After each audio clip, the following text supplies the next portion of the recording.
And good for Baker.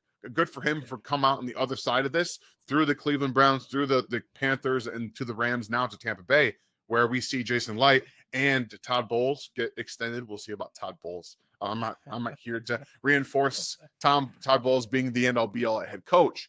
Yeah. But at the end of the day, Baker Mayfield is helping him. We know Jason Light's done a great job of building the offensive line. Defense needs to get a little bit better this year, but they do need to overall get better. And they've done a really great job of consistently providing the offense to keep up and just be at the top of this NFC South.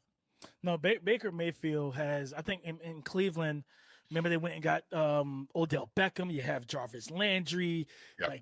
Like they had pieces to where, and they went out and got guys, and the pressure that, like we talked about earlier, like he's confident. If that year when they had Jarvis and Odell and all those weapons, if they had this version of Baker, I truly believe they probably win the Super Bowl. And I remember they made it to the playoffs with Baker, if I remember correctly. And it was Henne, like came in when Mahomes. He had to hold off, yeah. He had to hold him off, yeah.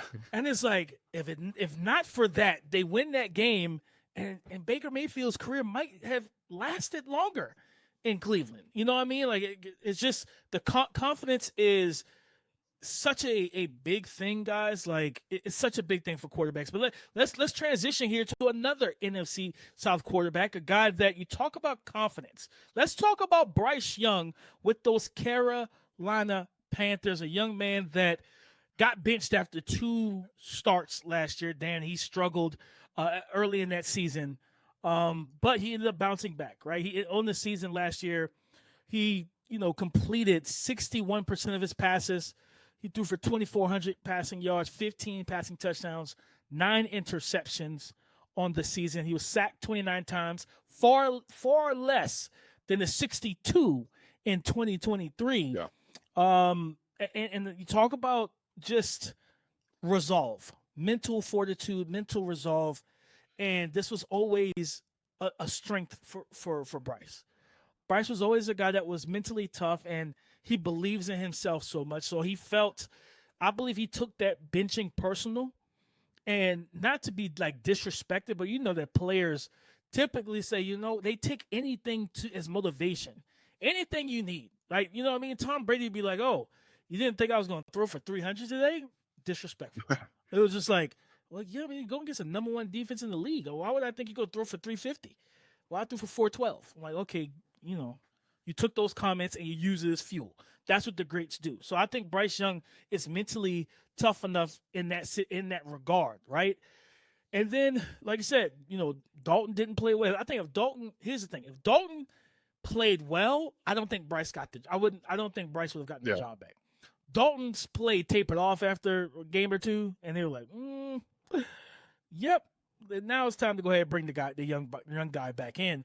And we saw that with Bryce. And this is a guy, you talk about with Baker Mayfield. Bryce Young, Dan, we look at the scouting report that we have on Bryce here. One of the first things that we texted about this, he's a blitz burner. Like, this dude burns the blitz very well. If he sees it, oh, you're God. It's just what it is. Against the blitz last year, he had 133 attempts. He completed 79 passes. Roughly about almost 60%, right? Against the blitz, 5 passing touchdowns, only 1 interception. He was pressured 74 times. So it's crazy because against the blitz, he saw more pressure. Well, he saw a higher pressure percentage than when he didn't face the blitz. 47.4% of his dropbacks against the blitz, he was pressured. 74 pressures, only 14 sacks. Time to throw dropped from 2.85 to 2.69. And he's good against the blitz. And his completion percentage over expectation plus 2.7% against the blitz. He sees it well. He's an anticipatory thrower, high football IQ. This is a young man that plays with the right mindset pre and post snap, to where if you're in who he thinks you're in, he's going to beat you.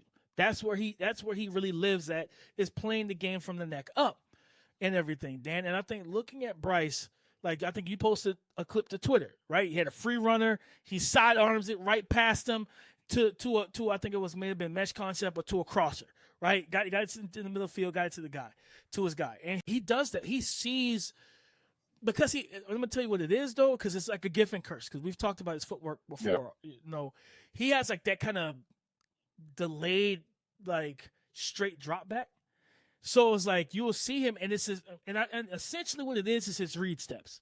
So those first 2 steps in his drop back, he's not like you see most quarterbacks. It's snap, and they're into their drop. He's kind of like almost backpedaling like a corner, but it's slow, it's deliberate, and again, it's a blessing and a curse because it allows him to read. Okay, I see that. Okay, you sent both your linebackers. Great. Now he knows to get his feet prepared, and now he's getting the ball out, and he's replacing them with the football, right? And